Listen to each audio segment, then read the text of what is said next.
gobierno va a enviar un proyecto de ley para que más de 1.300.000 familias reciban un bono de 50.000 pesos por carga familiar. Sí, vamos a conversar sobre este y otros temas. Nos acompaña para eso el ministro de Desarrollo Social, Sebastián Sichel. Ministro, muchísimas gracias por estar con nosotros y bienvenido. Mucho gusto y buenos días. A ver, ¿por qué se opta por una política de bono? Yo recuerdo que los bonos fueron bien criticados por gente que está hoy día en el oficialismo cuando los entregaba, sobre todo el gobierno de Michelle Bachelet, aunque otros gobiernos también los han entregado. ¿Por qué? ¿A qué apuntan con la entrega de este bono? Mira, una cosa bastante importante, nos enteramos ayer o antes de ayer que el IMASEC venía muy crudo, menos 3.4%, se han perdido 40.000 empleos el mes pasado, no sabemos exactamente hasta dónde puede llegar esta ola, pero estamos pensando que va a superar las 200.000 personas desempleadas y exactamente lo que está pasando es que además vamos a tener una situación económica compleja. Si les bien las movilizaciones tienen una dimensión positiva porque ponen por delante las demandas sociales, la violencia tenía una dimensión muy negativa porque ha frenado nuestra economía. ¿Y por qué un bono? Porque exactamente quienes más sufren en estas situaciones de crisis económica son las familias de ingresos más bajos. Lo que estamos haciendo acá es replicar lo que se llamaba en su minuto el bono marzo, que sigue existiendo, y buscar la misma metodología que es atacar exactamente aquellas familias que son las de más bajos ingresos, que tienen más cargas familiares para aumentar los ingresos con este bono por una vez, pero también con algo que estamos discutiendo en paralelo, los más bajos ingresos con el subsidio al ingreso mínimo. Entonces hay una política de un bono que busca inyectar recursos rápido exactamente cuando vamos a estar en el pic de la crisis y segundo, estamos trabajando en mejorar los ingresos a través de transferencias directas a las personas vía subsidios al ingreso mínimo. Por lo tanto, una estrategia que es bastante completa, no es suficiente. Sabemos que hay muchas familias acá que les cuesta pagar sus cuentas a fin de mes, pero estamos haciendo el mejor esfuerzo de focalizar otra vez las transferencias exactamente donde más se necesitan. Ministro, ayer el presidente habló de 100 en promedio, un bono de 100 en promedio. Bueno, finalmente 50 por carga. Eso es lo más claro, porque ¿qué va a pasar con familias que no tienen carga y que a lo mejor son súper necesitadas? Gente mayor, a lo mejor...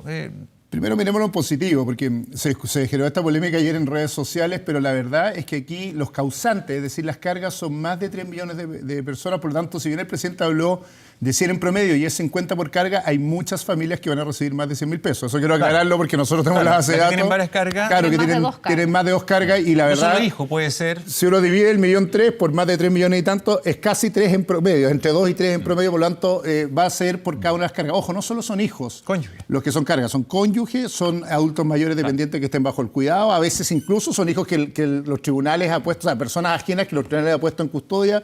Por lo tanto, la gente que recibe este bono ya conoce exactamente porque son los mismos que recibían el bono marzo. Son los que reciben la asignación familiar, el subsidio único familiar y los pertenecientes al Chile Solidario. Al Chile Solidario.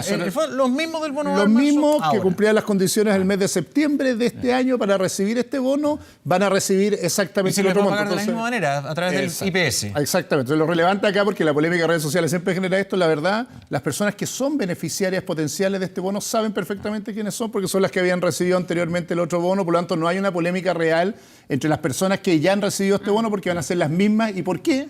Porque nuestro ministerio y el gobierno tienen el detalle perfecto de del 25% de las familias más vulnerables de Chile y estamos inyectando más recursos donde más cargas haya en el sistema. Esa es parte de la lógica. ¿Cuándo se va a pagar este bono, ministro? Mira, vamos a poner el proyecto de ley la próxima semana, así que esperamos hay que aprobarlo primero. Hay que aprobarlo. Entonces, mientras más rápido se paga el bono, va a depender mucho de la aprobación. Si es así, estamos en enero con posibilidades de pagarlo si se aprueba las próximas 2 semanas en el Congreso, por lo tanto va a depender mucho de la tramitación del Congreso. Una pedida a los parlamentarios que lo están viendo, lo mismo nos pasó con subsidio al ingreso mínimo, es que nos estamos a veces demorando más tiempo del necesario en estos subsidios, que mientras más rápido se aprueban como proyecto de ley, más rápido le llegan al bolsillo a las personas en esta crisis. Habrá gente que nos ve, que dice, pucha, yo soy esa clase media pujante, emergente, que está todos los días trabajando. Este movimiento social tiene un alto componente de esas personas que también sienten que no los ayuda el Estado y tampoco tienen las espaldas para por sí mismos salir adelante. Y que no le llega nada a esto. ¿Por qué no llega este tipo de beneficios a la clase media? ¿Por qué siempre se queda como olvidada? Mira, 2 cosas súper importantes.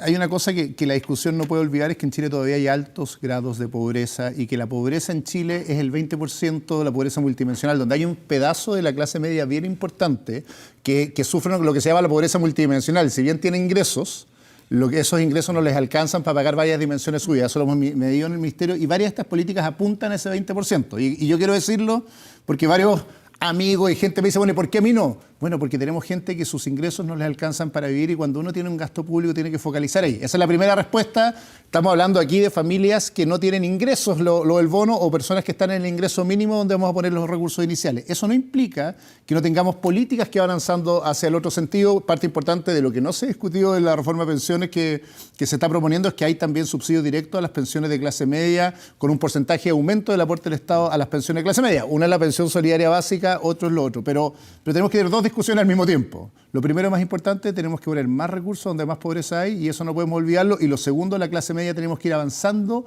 en disminuirle sus gastos. Y eso es lo que estamos haciendo con el seguro de salud o el seguro catastrófico de salud, con Senabás comprando medicamentos. Es decir, si en un lado hay que hacer transferencias y ponerle más lucas a los bolsillos de las personas, que exactamente aquellos que no les alcanza para vivir, a la clase media lo que tenemos que hacer es disminuirle los costos y nuestro trabajo está ahí y por eso estamos trabajando tan fuerte en salud y tan fuerte en otro sistema de seguro con el clase media protegida que estamos anunciando en el camino. Pero creo que son dos modelos distintos. Lo que no nos puede pasar, que en esta efervescencia social nos olvidamos que hay gente que sufre muchas veces más que uno y es donde más prioridad tenemos que tener. Y en eso en el gobierno no nos podemos equivocar. Parte importante de esta crisis tiene que ver con que los últimos 10 años nos olvidamos de la pobreza. Dejamos de conversar sobre la pobreza, como que nos habíamos olvidado de gente que todavía no podía pagar todo lo necesario para vivir. Y yo creo que ahí tenemos que preocuparnos de nuevo. Ojalá esta movilización social también genere esa especie de solidaridad colectiva, diciendo dónde tenemos que poner la prioridad y los gastos de los chilenos. Se me pregunta a mí como gobierno, tenemos que ponerla rápidamente en los más pobres y la clase media más frágil, que es exactamente lo que está arriba de los más pobres, los que reciben el Voy a ingreso citar mínimo algunos en Chile. expertos que son críticos, por ejemplo, al acuerdo que se ha llegado con el No Más TAG.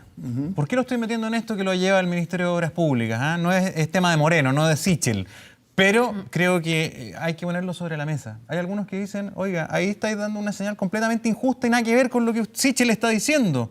Porque usted está metiéndole lucas no precisamente a la gente más necesitada. Sí, pero lo interesante del acuerdo que hizo Alfredo Moreno, que es un buen acuerdo, es que no le está metiendo lucas. Le está sacando lucas a los ingresos de los privados de la concesión. ¿Todo? ¿Sí? Mira las medidas ayer y lo que hace el 90% ¿De todo las el costo medidas, se encargó las concesionarias? ¿De todo el costo? En general, sí. O sea, de las medidas ayer... Es distinto en general que todo, porque entiendo que las concesionarias se van a hacer cargo solamente de la rebaja de 50% a las motos. El resto, estamos todos con la gran pregunta de cómo se va a financiar eso.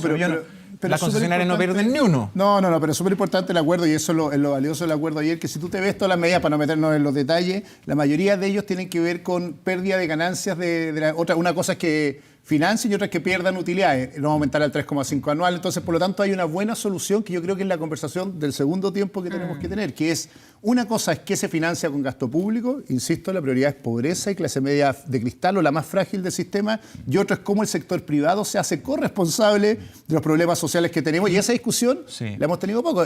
¿Cuántas grandes empresas comparten sus ingresos con sus trabajadores? En esa discusión, ministro, ¿no le ha dado la impresión de que de esa clase media de cristal es gigante? Sí, es gigante. O sea, yo creo humildemente que lo que hemos visto en la calle, son millones de gente, están justamente ahí. Sí. Una inmensa clase media de cristal, gigante, que no le llega ni uno, que no le llega el bono, que se siente desamparada, que tiene que pagar todo y que está en DICOM y en fin, y suma y sigue. Por eso es tan importante, Gonzalo, esta conversación, que es ¿dónde ponemos la luca de todos los chilenos que son los impuestos? Por supuesto, en los más pobres. Yo creo que esa conversación hay que tenerla de nuevo porque la habíamos olvidado. ¿Qué tenemos que hacer con esa clase media que es frágil? Ir brindándole más seguridad y oportunidad en el mediano plazo. Eso significa, yo dije, algunos de los costos que se disminuyen para esta clase media, pero la conversación respecto al valor de los servicios básicos. Eso es lo que se ha disparado y desató esta crisis con el metro y cómo el Estado empieza a ser un regulador más fuerte de los precios que pueden cobrar servicios concesionados, también va disminuyendo los costos.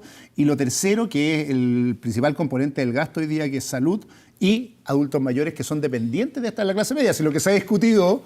lo que no se ha discutido es que en realidad la clase media, mi familia y la familia de clase media hoy día viven en su casa con sus abuelitos y a veces con sus bisabuelos y los tienen como costo, cargan su familia y por lo tanto pensiones también busca atacar eso. ¿Es suficiente? Yo el día que sienta que es suficiente probablemente ya no sería más ministro porque no tendría sentido que me dedicara a esto, pero lo que tenemos que ir haciendo es otra vez volver a focalizar el gasto. Yo creo que teníamos demasiadas discusiones como si fuéramos un país rico y por lo tanto tenemos que financiar todos los problemas universalmente y tenemos que otra vez ir poniendo exactamente Ministro, el foco donde necesitamos recursos. Quiero poner el foco, ya que estamos hablando de eso, en el ingreso o este subsidio al ingreso mínimo, porque ayer hubo un avance, usted estuvo esta tarde en el Parlamento, y se está aumentando el tramo del subsidio que se daría a aquellas empresas que no alcancen el mínimo que se propone, porque como estaba hasta ahora quedaba bajo los 300.000 pesos, eran 289.000 pesos líquidos, después del anuncio de los 350.000 pesos que todos pensamos que eran líquidos pero que eran brutos.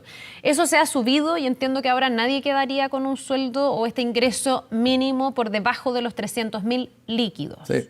Hay que aclarar dos cosas, Carla. No hay subsidio a la empresa, esto es un subsidio al trabajador. Ya, lo que pasa es que yo le hablo del subsidio a la empresa, después lo podemos conversar, pero en el fondo aquí también hay empresas grandes que podrían aportar en vista de muchos por sí mismas sin necesidad de que el Estado le dé un subsidio al trabajador. Mira, primera reflexión. Esto es un subsidio al trabajador como otros subsidios que entrega el Ministerio de Desarrollo Social y Familia y se deposita en la cuenta RUT o la cuenta vista de la persona. Y el hecho causante, para ponerlo bien en simple, es que la persona tiene un contrato que va desde los 301.000 pesos, que es el salario mínimo que puede haber pactado con la empresa, hasta 384.000 pesos, que es lo que quedó proyectado ayer. Cualquier persona que esté contratada a jornada completa en cualquiera de ese rango de sueldos tiene derecho a un subsidio que empieza en 59.200, si tienes pactado el sueldo mínimo, que son 301.000 pesos, y va decreciendo hasta llegar a los 384.000 pesos, donde recibes cero. Entonces, hay una curva y hay que ir viendo esa curva proyectada.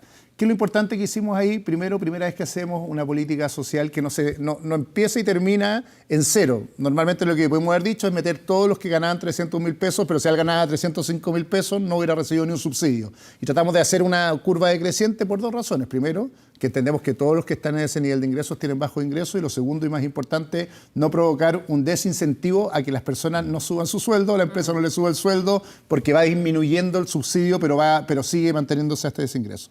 Segunda reflexión, que es súper importante lo que tú dices, lo discutimos mucho. Si le damos el subsidio solo a algunos trabajadores de pequeñas empresas o a todos los trabajadores de Chile, esta discusión la tuvimos en dos dimensiones. Una legal, si podíamos discriminar a un trabajador, y segundo, una moral. Si podíamos decirle a un trabajador que más encima que el empleador le pagaba mal, nosotros no le íbamos a dar el subsidio. Mira, ¿sabes cuánto vende tu empresa? 75.000 UF. Primero teníamos que obligarlo a que lo averiguara.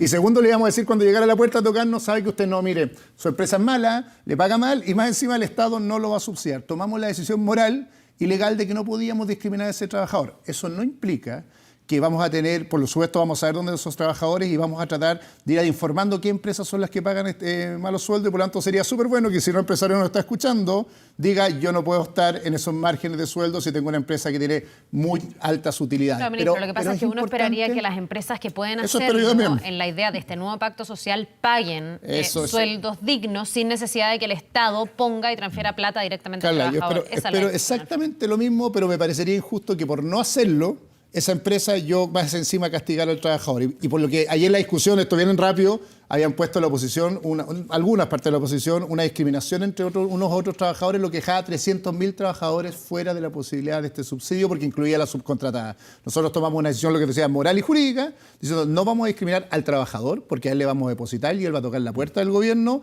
pero claramente aquí tiene que haber una señal distinta que se ha conversado poco respecto a la responsabilidad de las grandes empresas en esto. Para ser justo, las pymes son las que dan el empleo, este subsidio en realidad le llega a casi puros trabajadores de pyme, pero cuando haya grandes empresas, al escuchar esta noticia, espero que no pasen el círculo de la vergüenza de que sean aquellas que tienen trabajadores que ganan los menores ingresos en Chile. Bien, pues ministro Sichel, muchísimas gracias por habernos acompañado. Muchas gracias a ustedes. Que vaya bien, que tenga